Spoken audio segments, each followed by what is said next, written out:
noite, seja bem-vindo ao Tempo com Deus, né?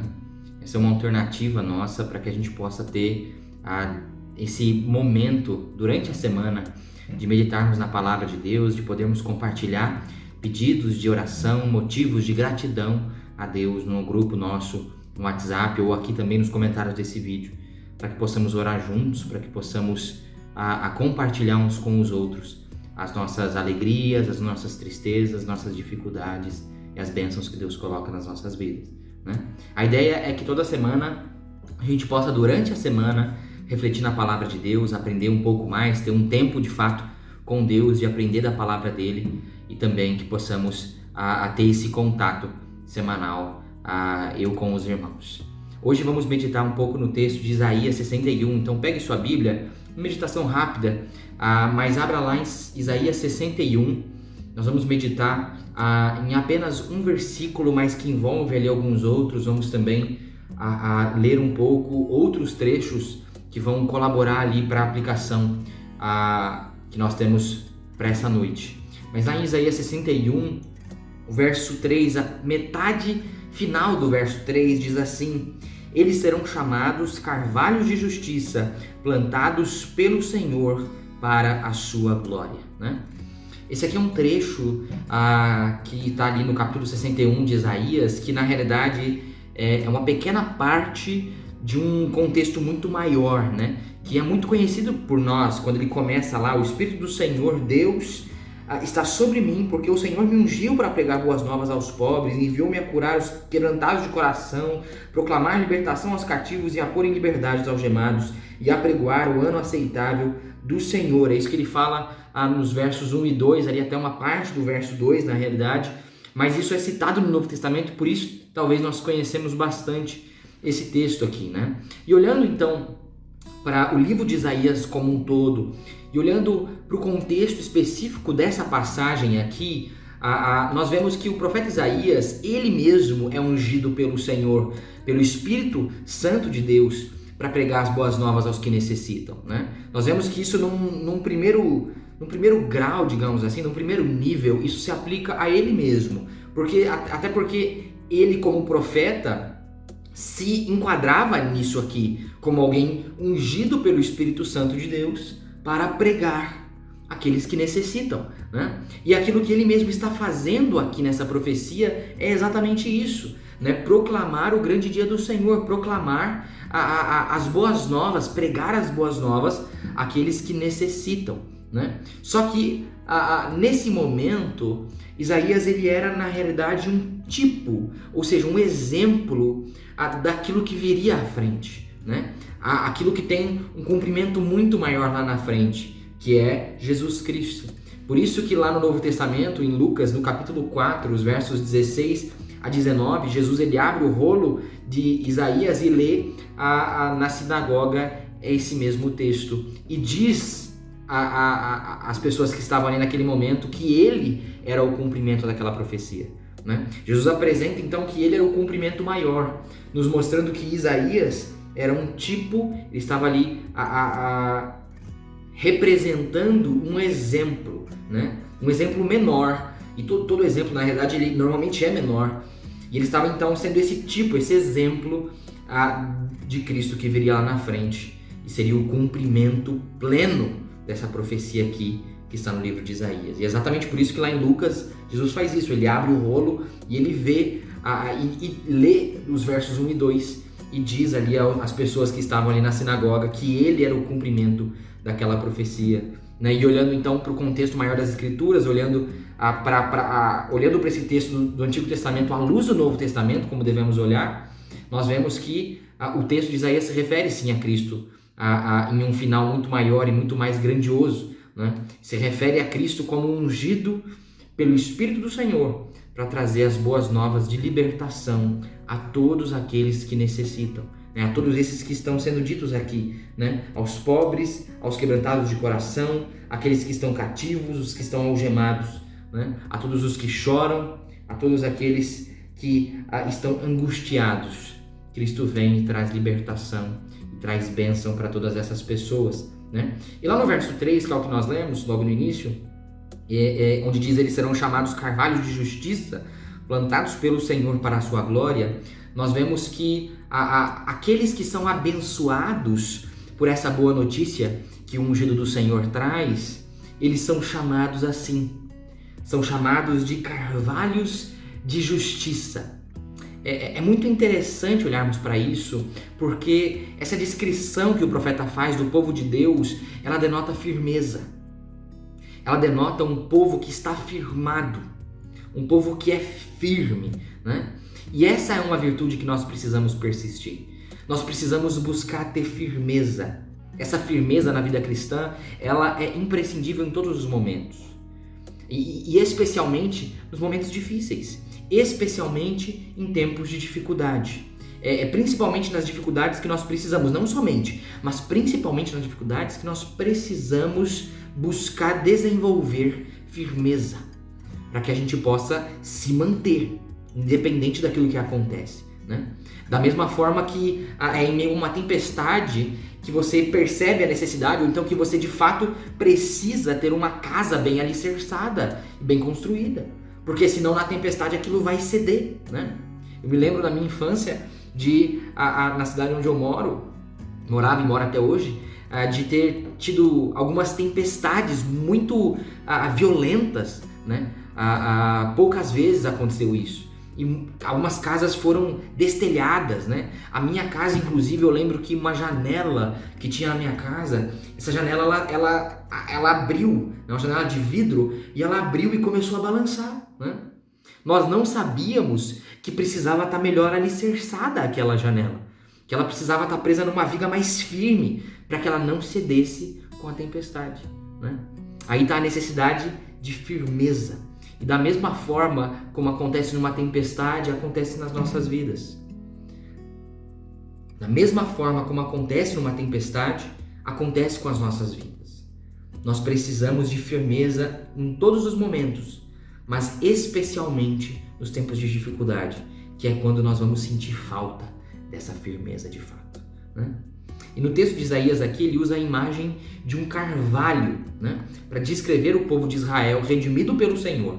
E essa imagem é interessante porque ela expressa que o povo resgatado por Deus, ele é plantado novamente num solo firme e num solo fértil, né? Que é essa ideia do carvalho, porque dessa forma o povo fica profundamente arraigado, com as raízes bem presas, como um carvalho forte, muito bem plantado, em retidão, né? E da mesma forma que o povo de Deus está firmado, o povo de Deus resgatado pelo Senhor, resgatado, alcançado pela proclamação do servo do Senhor, do ungido do Senhor, esse povo é chamado de um carvalho de justiça. Nós também precisamos estar firmados em Cristo dessa mesma forma. Nós precisamos estar firmados em Cristo, tendo nosso alicerce e nossa confiança totalmente fundamentadas nele. E Jesus nos ensina isso de modo muito prático nos evangelhos, que nós precisamos estar firmados nele. E ele descreve firmeza como o mesmo que ouvir e praticar a palavra. Nós vemos isso no texto lá de Lucas 6, 47 a 49, né? Jesus ele meio que faz ele descreve aquilo que nós estamos tratando como firmeza, como alguém que ouve e pratica a palavra. Nós vemos lá em Lucas 6, 47 e 49, diz assim: eu vou mostrar a vocês a quem é semelhante todo aquele que vem a mim, ouve as minhas palavras e as pratica. Esse é semelhante a um homem que, ao construir uma casa, cavou, abriu profunda vala e lançou o alicerce sobre a rocha. Quando veio a enchente, as águas bateram contra aquela casa e não a puderam abalar, por ter sido bem construída. Mas o que ouve e não pratica é semelhante a um homem que construiu uma casa sobre a terra, sem alicerces. E quando as águas bateram contra ela, logo desabou. E aconteceu que foi grande a ruína daquela casa, né? Jesus ele faz essa comparação de que a pessoa que é firme, aquele que está firmado nele, é aquele que ouve as palavras dele e as pratica, né? De forma muito prática, como Jesus sempre trabalhou, como Jesus sempre ensinou de maneira muito prática. Se nós queremos estar firmados nele e sermos então chamados de ser conhecidos como carvalhos de justiça que estão plantados pelo Senhor para a sua glória, nós precisamos estar firmados na rocha, que é Jesus Cristo, o nosso Senhor. E isso é ouvir a palavra de Cristo e praticar aquilo que Ele nos ensina. Que possamos estar firmados em Cristo, mesmo diante de qualquer dificuldade que possamos enfrentar. Vamos orar nesse momento? Senhor, nosso Deus, nosso Pai, nós agradecemos a Ti, Senhor, pela Tua palavra. Agradecemos a Ti porque podemos olhar para a Escritura, Deus, e podemos, mesmo que sabendo há tanto tempo que ela foi escrita, ó Pai, atrás, nós ainda conseguimos entender e conseguimos ver como ela se aplica e fala diretamente aos nossos corações. Nós conseguimos ver a Tua grandeza através da Tua palavra, Pai, porque vemos que o Senhor se revela, ó Deus, em épocas tão diferentes, trazendo uma mensagem, ó Pai, tão unificada, uma mensagem que é uníssona, ó Pai. Nós Te agradecemos e Te louvamos por isso, ó Deus. Pedimos que o Senhor nos ajude a permanecermos firmes, mesmo em tempos difíceis, mesmo em tempos onde o chão parece estar abalado, ó Pai. Que o Senhor nos ajude a nos manter firmes, independente daquilo que aconteça, tendo total ciência, ó Deus, de que a firmeza está em nós, fundamentados e arraigados na rocha firme, que é o Senhor Jesus Cristo. Que o Senhor nos ajude, ó Deus, a ouvirmos as palavras de Jesus, a lermos a palavra de Cristo, a lermos a Tua palavra, Pai, e sermos praticantes, porque esse sim é aquele que está firmado, esse sim é aquele que tem sua casa bem alicerçada e bem fundamentada no Senhor, e não se abala em meio à tempestade, ó Pai. Que nós possamos ser firmes dessa forma e possamos ser chamados e conhecidos como carvalhos de justiça, plantados pelo Senhor para a sua glória, Pai. Essa é a nossa oração, que o Senhor nos ajude, que o Senhor nos abençoe no restante da nossa semana. Em nome santo de Jesus que nós pedimos e agradecemos. Amém. Bom, esse foi o nosso tempo com Deus. Nesse momento eu queria te desafiar a compartilhar os seus motivos de gratidão e também os seus motivos de intercessão. Faça isso pelo grupo da nossa igreja ou até mesmo aqui por esse vídeo. Mas você que é da nossa igreja está lá no grupo, faça por lá para que a gente possa interagir dessa forma nessa noite, que possamos interceder uns pelos outros. Interceda também pela nossa igreja. Nós estamos passando por esse tempo difícil, existem decisões muito delicadas que precisam ser tomadas, né? Às vezes se espera que tomemos uma decisão, mas infelizmente nós não podemos, por não sentir segurança em tomar algumas decisões, como por exemplo a decisão de voltarmos a nos reunir, né? Mesmo que existem algumas igrejas ao nosso redor que já têm retornado, é mais sábio, olhando para o nosso perfil de igreja, a nossa localidade, né, os membros que nós temos, o grupo em que os nossos membros se localizam, é mais sábio que a gente espere um pouco mais para que seja seguro a todos os irmãos. A última coisa que nós queremos e a última coisa que eu quero é colocar a vida de qualquer um dos irmãos em risco. Por isso, me coloco à disposição dos irmãos para aquilo que precisarem. Se precisar é só falar comigo, eu tenho o meu contato, eu vou deixar aquela imagem do atendimento pastoral aqui, você pode falar comigo e eu quero pedir que você continue orando por isso, tá bom? Continue orando pela nossa igreja, para que nós possamos passar por esse tempo de dificuldade como carvalho de justiça. Também a respeito da ceia, tenho pensado um pouco a respeito disso, olhando também para o ritmo em que as coisas estão caminhando. Muito provavelmente nesse mês de julho nós vamos realizar sim uma ceia, mas para isso eu preciso do comprometimento dos irmãos. Para isso eu preciso que os irmãos participem, né? Nós vamos fazer alguns testes para que todos possam interagir. É importante que durante a ceia tenhamos comunhão, seja isso presencial ou virtual. Nós precisamos experimentar comunhão no momento da ceia, né? E isso só se faz quando estamos ali ao mesmo tempo.